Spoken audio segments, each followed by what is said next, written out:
नमस्कार, बहुत स्वागत है आप सभी का। मैं हूं आपके साथ करिश्मा। कोरोना की रफ्तार पर आखिर कब ब्रेक लगेगा और कैसे लगेगा, आज की तारीख में ये सबसे बड़ा सवाल है। देश में कोरोना की स्पीड फिर से टॉप गियर पर जा रही है। बात अगर मध्य प्रदेश और छत्तीसगढ़ की करें तो 2021 में रोज नए रिकॉर्ड बन रहे हैं। देश में नए वैक्सीनेशन और की तरफ हम आगे बढ़ रहे हैं, तो दूसरी तरफ कोरोना की स्पीड डरा रही है। सवाल यह है कि क्या लॉकडाउन ही आखिरी और एकमात्र विकल्प है जिससे कोरोना को रोका जा सकता है? क्योंकि एमपी की बात करें तो 7 जिलों में रविवार को लॉकडाउन का फैसला लिया जा चुका है और इसी पर हम आज करेंगे चर्चा। लेकिन पहले कोरोना के ताजा हालातों के बारे में जानते हैं, इस रिपोर्ट पर नजर डालिए। 2021 में पहली बार कोरोना मरीजों की संख्या 50,000 के पार। एक बार फिर डराने लगा है कोरोना। लापरवाही की भेंट चढ़ी तमाम कोशिशें, फिर लॉक होने लगी जिंदगी। देश में कोरोना संक्रमण की वापसी हो गई है। एक बार फिर रोजाना बढ़ते कोरोना संक्रमण के आंकड़े डराने लगे हैं। जहां एक ओर देश में वैक्सीनेशन लगातार जारी है, तो वहीं दूसरी ओर लगातार बढ़ते आंकड़े चिंता का सबब बने हुए हैं। सभी राज्य कोरोना से बचाव के लिए अपने अपने तरीकों से जनता से एहतियात बरतने की अपील कर रहे हैं। वहीं बढ़ते मामलों को देखते हुए मध्य प्रदेश सरकार ने भी अब सख्ती बरतनी शुरू कर दी है। जहां एक ओर लोगों को जागरूक करने के लिए प्रदेश के सभी जिलों में सायरन बजाकर लोगों को सतर्क रहने की अपील की जा रही है। हालात किस कदर खराब हो गए हैं, इसका अंदाजा आप इसी से लगा सकते हैं कि पहले केवल भोपाल, जबलपुर और इंदौर में रविवार को लॉकडाउन लगाया गया था, लेकिन लगातार कोरोना के बढ़ते मामलों की वजह से बैतूल, छिंदवाड़ा, रतलाम और खरगोन में भी संडे लॉकडाउन लगाना पड़ा। वहीं पूरे प्रदेश में 31 मार्च तक स्कूल, कॉलेज भी पूरी तरीके से बंद रहेंगे। रविवार को लॉकडाउन का निर्णय लिया गया था। आज ये निर्णय लिया गया है कि इसके साथ ही बैतूल, छिंदवाड़ा, खरगोन और रतलाम में भी अब रविवार का लॉकडाउन होगा। भोपाल, इंदौर, जबलपुर, बैतूल, छिंदवाड़ा, खरगोन एवं रतलाम, इन शहरों में रविवार का लॉकडाउन होगा और इन 7 शहरों में शनिवार रात 10 बजे से सोमवार सुबह 6 बजे तक पूरी तरह से लॉकडाउन प्रभावशील रहेगा। अगले कुछ दिनों में होली भी है, लिहाजा पर्व के दौरान भी सार्वजनिक तौर पर समारोह करने या रंग खेलने पर पाबंदी रहेगी। सरकार ने इस साल मेरी होली मेरा घर का नारा दिया है। साथ ही लोगों से कोरोना गाइडलाइन का पालन करने को भी कहा है, जिसमें आने वाले त्योहारों, होली, शबे बारात, ईस्टर के अलावा सामाजिक कार्यक्रम में पूरी तरह रोक लगा दी गई है। जिन जिलों में हर दिन 20 से ज्यादा मामले सामने आ रहे हैं, वहाँ पर शादियों में 50 और अंतिम संस्कार में 20 से ज्यादा लोग शामिल नहीं होंगे। साथ ही ऐसे जिलों में रेस्टोरेंट में बैठकर खाना खाने पर भी पाबंदी होगी। वहीं नजर डालें प्रदेश में कोरोना की स्थिति पर, तो बीते 24 घंटे में प्रदेश में 1712 संक्रमित मरीज मिले, तो 7 लोगों ने कोरोना संक्रमण के चलते दम तोड़ा है। प्रदेश में संक्रमितों का आंकड़ा बढ़कर 2,80,289 हो चुका है। वहीं एमपी में अब तक 3,919 लोगों की मौत हो चुकी है, तो 2,66,323 लोगों ने कोरोना को मात भी दी है। वहीं दूसरी ओर छत्तीसगढ़ की कोरोना की स्थिति पर नजर डालें तो यहाँ भी कोरोना अपना कहर बरपा रहा है। आंकड़ों पर नजर डालें तो छत्तीसगढ़ में पिछले 24 घंटे में 2106 नए मामले दर्ज किए गए। वहीं कोरोना संक्रमण के चलते प्रदेश में 24 घंटे में 28 लोगों ने दम तोड़ा है। साथ ही प्रदेश में अब तक 3,29,694 लोग संक्रमित हुए हैं। वहीं अब तक प्रदेश में कोरोना संक्रमण के चलते 4,011 लोगों की मौत हुई है, तो वहीं 3,13,749 लोग कोरोना को मात देकर घर लौटे हैं। साल के शुरुआती दौर में कोरोना के केस में कमी आने पर लोगों ने जो लापरवाही बरती है, उसी का असर अब देखने को मिल रहा है। अब भी समय है, लोग मास्क पहने और 2 गज की दूरी का ध्यान रखें। आपकी जागरूकता ही कोरोना को मात दे सकती है। अब भी समय है, सावधानी बरतें, स्वस्थ रहें। Team news state.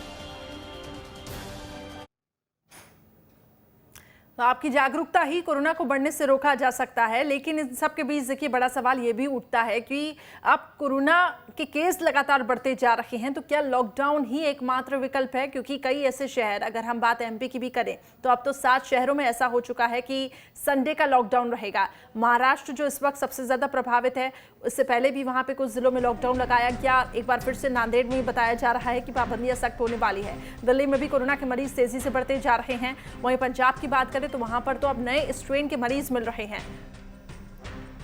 तो लॉकडाउन ही आखिर एकमात्र विकल्प है, ये एक बड़ा सवाल है। लेकिन अभी फिलहाल राज्य सरकार इस पर विचार कर रही है। जबलपुर के आखिर कैसे हालात है, मेरे सहयोगी दुर्गेश हमें अपडेट देंगे। दुर्गेश, आपकी तरफ रुख करूंगी। जबलपुर के ताजा आंकड़े बताइए और किस प्रकार की सख्ती वहां पे देखने को मिल रही है, क्योंकि नई गाइडलाइंस अब लागू हुई हैं। लोग क्या जागरूक दिख रहे हैं कि नहीं?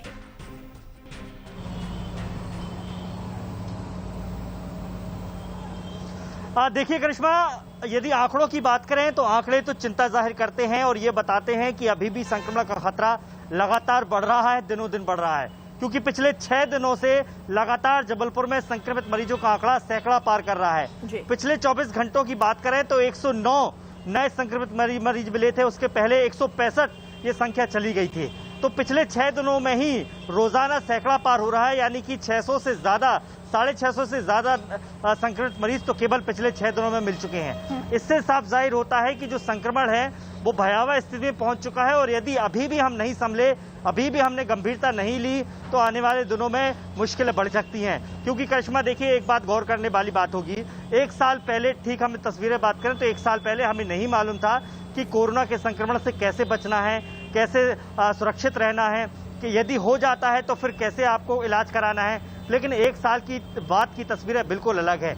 हमें मालूम है कि मास्क और सोशल डिस्टेंसिंग एक ऐसे 2 हथियार हैं जिनसे हम यदि अपना लेते हैं तो हमें कोरोना नहीं छू सकता है। इसके साथ साथ यदि हो भी जाता है तो किस तरीके से खुद जागरूक होकर आपको सैंपलिंग करानी है, टेस्ट कराना है और उसके बाद खुद को आइसोलेटेड करके, यदि नॉर्मल सिम्टम्स हैं तो घर में रह सकते हैं, होम आइसोलेशन की सुविधा है, और यदि ज्यादा गंभीर हैं तो आप अस्पताल में जा सकते हैं। सरकार अस्पतालों में तो फ्री इलाज हो रहा है। तो इतनी तमाम सुविधाओं के बावजूद भी यदि लोग लापरवाही बरत रहे हैं तो सीधा सीधा कहना चाहिए कि लोगों में अभी भी कोरोना को लेकर गंभीरता नहीं आई है, क्योंकि यदि गंभीरता होती तो फिर ये दोबारा रिवर्स नहीं होता है। दूसरी सबसे बड़ी बात यह है करिश्मा की बाजारों की यदि हम हालात पर नजर डालें तो जब सरकार या प्रशासन सख्ती दिखाता है तब तो बाजारों में थोड़ी बहुत लोग जागरूक नजर आने लगते हैं। लेकिन एक बार फिर जैसे प्रशासन नरमी दिखाने लगता है या चेकिंग अभियान बंद हो जाता है तो फिर वही पुराने ढर्रे पे आम जनता लौट आती है और मास्क और सोशल डिस्टेंसिंग का पालन करना भूल जाती है। दूसरी सबसे बड़ी चिंता की बात है करिश्मा के आने वाले दिनों में होली का त्योहार है। होली के त्योहार में लोगों का आना जाना लगा रहता है, तो ऐसे में जागरूक होना पड़ेगा, सावधानी बरतनी होगी, तभी हम संक्रमण पर लगाम लगा सकते हैं। बिल्कुल आपने सही कहा, प्रशासन तो सख्त है ही, लेकिन अब जागरूकता की काफी ज्यादा जरूरत है। आदित्य भी मेरे साथ जुड़ चुके हैं छत्तीसगढ़ से, दीप्ति मेरे साथ राजधानी भोपाल से जुड़ी हुई है। दीप्ति, आपकी तरफ मैं रुक करूंगी कि राजधानी भोपाल के अगर हम हालातों के बारे में बात करें तो वहां पर किस प्रकार की सख्ती देखने को मिल रही है अब नई गाइडलाइंस के बाद, और लोग कितने ज्यादा अवेयर हैं?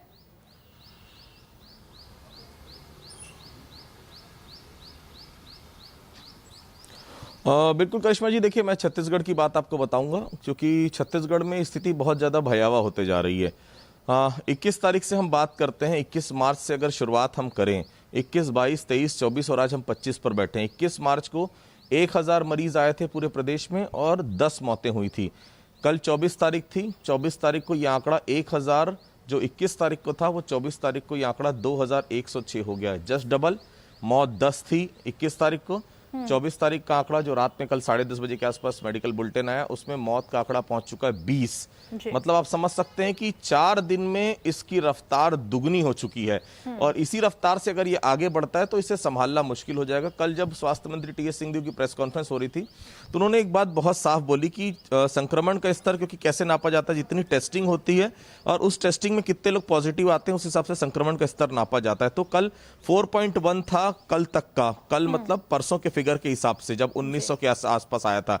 कल का फिगर रात का 2109 हो गया, मतलब ये संक्रमण जो है 4.5% से ज्यादा हो गया और ये 5 के ऊपर अगर हो जाएगा तो स्थिति हाथ से निकल जाएगी। सबसे ज्यादा भयावह स्थिति हो जाएगी अगर 5% तक पहुंच जाता है तो ये स्थिति बहुत गंभीर हो रही है। अभी रायपुर कलेक्टर बैठक लेना शुरू की है, रायपुर कलेक्टर, रायपुर एसएसपी, रायपुर के सभी चारों विधायक उसमें मौजूद हैं।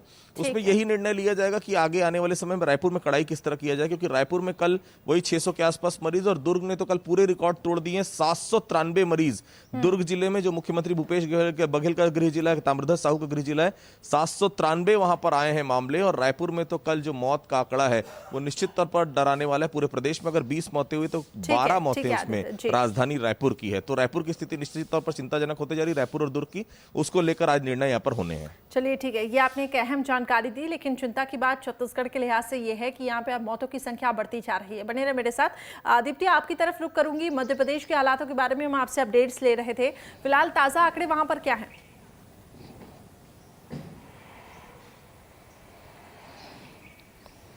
देखिए, मध्य प्रदेश की भी जो स्थिति है वो काफ़ी ख़राब है। जो एक्टिव केसेस है अब वो 10,000 से ऊपर जा रहे हैं और ख़ास करके हम दो शहरों की बात करें तो इंदौर और भोपाल दोनों के हालात तो बदतर होते जा रहे हैं। इंदौर में 500 से ऊपर पॉजिटिव केस आ रहे हैं एक दिन में और भोपाल में 400 के लगभग पॉजिटिव केस आ रहे हैं। तो निश्चित ही चिंता की बात बहुत ज़्यादा है। रही बात इस चीज़ की कि इसको रोकने के लिए क्या हो रहा है, तो रोकने के लिए अभी जो है कल एक बड़ी मीटिंग हुई थी क्राइसिस मैनेजमेंट ग्रुप की। उसमें यह तय किया गया था कि भोपाल, इंदौर के अलावा भी बैतूल, रतलाम, छिंदवाड़ा जैसे शहरों में संडे का लॉकडाउन रहेगा।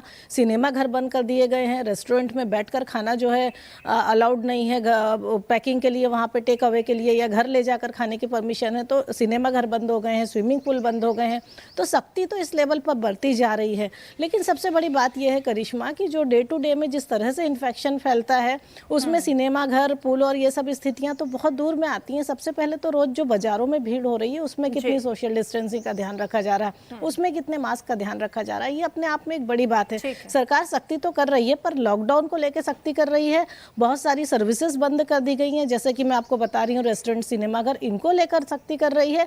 लेकिन रोजमर्रा के जीवन में भी अगर थोड़ा बहुत प्रशासन का ध्यान हो बाजारों में, या फिर व्यापारी खुद इस चीज को रखें कि भाई जहाँ पर सोशल डिस्टेंसिंग नहीं होगी या ध्यान नहीं रखा जाएगा उन दुकानों को खुलने की परमिशन नहीं दी जाएगी या फाइन रखा जाएगा, इस तरह की कोई स्थितियां बनेंगी तो शायद और कंट्रोल किया जा सकता है। क्योंकि ये जिस तरह की जगह है वहाँ जो लोग जाते हैं वही इन्फेक्टेड होंगे। लेकिन डे टू डे की रूटीन लाइफ में मार्केट में सभी आते जाते हैं, सभी लोग निकलते हैं, सभी के काम होते हैं। तो कहीं ना कहीं एक आध सख्ती शायद वहाँ पर भी रखनी चाहिए। हालांकि सरकार ने बहुत क्लियर संकेत दिए हैं, कल सुबह भी दे दिए थे और शाम तक इतनी सारी चीज़ों को बंद करने की बात हो गई। और साथ में ये भी कहा है कि जहाँ 20 से ज़्यादा इन्फेक्टेड केस होंगे, 20 एक्टिव केसेस हो जाएंगे, वहाँ पे कलेक्टर डिसाइड करेगा कि कितना खुला रखना है शहर को, जिले को, या फिर कितना नहीं रखना है। तो एक बार फिर हम वापस उस स्थिति में लौट गए हैं। हालांकि ये लॉकडाउन 3 की कंडीशन है कि काफ़ी कुछ खुला भी है।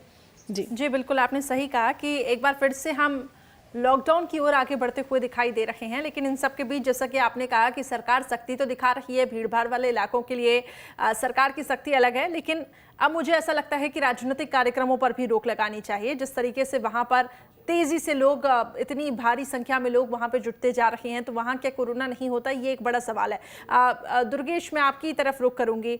अगर हम मूवमेंट की बात करते हैं तो फिलहाल तो देखिए ये बताया गया है कि महाराष्ट्र से 31 मार्च तक सारी बसें प्रतिबंधित हैं, बंद रहेंगी। लेकिन ये तो बसों की बात करें, लेकिन इसके साथ ही लोग सड़क मार्ग से भी आते हैं, रेल मार्ग से भी आते हैं। वहाँ पे आप किस तरीके से कंट्रोल कर पाएंगे? और वैक्सीनेशन को लेकर अब आपको ज़्यादा फोकस करना पड़ेगा, इस पे काम करने की ज़रूरत है।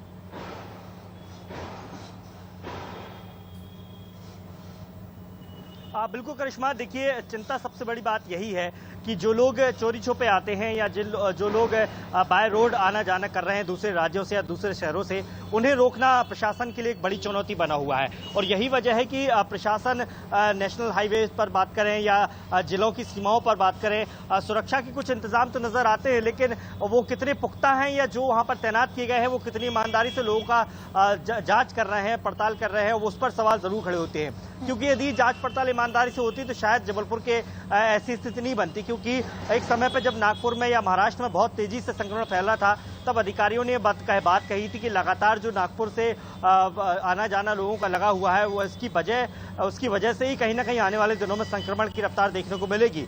और हुआ भी वैसा ही। अब प्रशासन को चाहिए कि इस पर थोड़ी सी निगरानी रखे, क्योंकि देखिए जबलपुर से नागपुर जाने वाली तमाम जो बसें हैं उनको बंद कर दिया गया है। तकरीबन 20 से ज्यादा बसें संचालित होती थी जो न केवल जबलपुर बल्कि जबलपुर से सटे हुए आसपास के तमाम जिले उनको कवर करती थी, उसके बाद नागपुर जाती थी। तो नागपुर से आने वाले तमाम जो यात्री थे वो इन जिलों में तो अब नहीं आ रहे हैं क्योंकि बसों बंद हैं, लेकिन ट्रेनें बाकायदा चालू हैं, ट्रेनों का आना जाना लगातार जारी है, ट्रेनों से लोगों का आना भी हो रहा है। लेकिन स्टेशन पर स्क्रीनिंग के अलावा और कुछ होता नहीं है, केवल यात्री का तापमान देखा जाता है, वो तो नॉर्मल प्रक्रिया है, लेकिन उसके अलावा किसी तरह की स्क्रीनिंग नहीं होती है। और दूसरी बात कहें वैक्सीनेशन की, तो देखिए 1 अप्रैल से जरूर ये कह दिया सरकार की ओर से कि अब वैक्सीन हर शख्स को लगेगी जो 45 साल से ऊपर का है। यानी कि पहले ये गंभीर बीमारियों पर ये एक नियम था, मापदंड था, लेकिन अब वो मापदंड भी खत्म हो गया है। यानी कि 45 साल से अगर आप ऊपर हैं तो आप किसी बीमारी से ग्रसित है या नहीं, इससे मतलब नहीं है, आप वैक्सीन जाके लगवा सकते हैं। तो 2 रास्ते हैं करिश्मा यहाँ पर।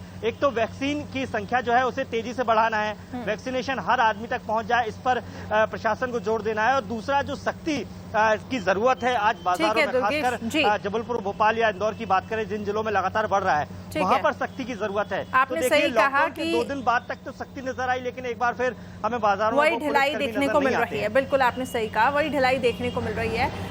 आदित्य, मैं आपके पास आना चाहूंगी क्योंकि देखिए अब छत्तीसगढ़ में तो ये बताया जा रहा था कि वैक्सीनेशन की कमी है, तो वहां पर कोविशील्ड की नई खेप आई। अब स्वास्थ्य मंत्री भी कोरोना से ठीक होकर फील्ड पे आ चुके हैं, लेकिन आखिर क्या ऐसी वजह बनती हुई दिखाई दे रही है कि छत्तीसगढ़ में मौतों की संख्या बढ़ती जा रही है?